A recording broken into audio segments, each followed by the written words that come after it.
ബാക്ടീരിയയും ഫംഗസും മാത്രമാണോ ഡീകമ്പോസേഴ്സ്? ഫ്ലജല്ലേറ്റ്സും ഉണ്ടോ? എന്നാ ഉണ്ട്.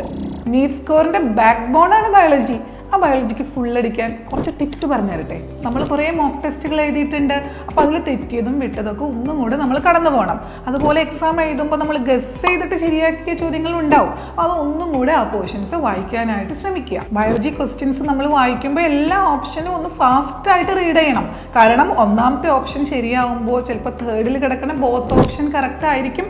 അപ്പോൾ വളരെ ശ്രദ്ധയോടുകൂടെ തന്നെ നമ്മൾ ചെയ്യണം. ഒന്നാമത്തെ ഓപ്ഷൻ ശരിയാവുമ്പോഴേക്കും നമ്മളത് മാർക്ക് ചെയ്യാൻ പാടില്ല. പിന്നെ മിനിമം നമ്മളൊരു 6 ഇയേഴ്സിൻ്റെ പ്രീവിയസ് ക്വസ്റ്റ്യൻസ് എങ്കിലും ചെയ്ത് പഠിച്ചാൽ അത് വളരെ ഹെൽപ്ഫുൾ ആയിരിക്കും. പിന്നെ നമ്മളുടെ NCERT ടെക്സ്റ്റ് ബുക്ക് നന്നായിട്ട് ഒരു റൗണ്ടും കൂടെ വായിച്ചെത്തിക്കണം. പിന്നെ പുതിയ സിലബസ് ആഡ് ചെയ്തിട്ടുണ്ട്. ആ ഫാമിലീസ് എല്ലാം ഒരു റൗണ്ടും കൂടെ നോക്കിയാൽ നിങ്ങൾക്ക് കൃത്യമായിട്ട് ഓർമ്മ കിട്ടും. അപ്പോൾ ഇത്രയൊക്കെ ചെയ്ത് കഴിഞ്ഞാൽ നീറ്റ് എക്സാമിൽ നമുക്ക് നീറ്റായിട്ട് ഫുൾ മാർക്ക് വാങ്ങിക്കാം.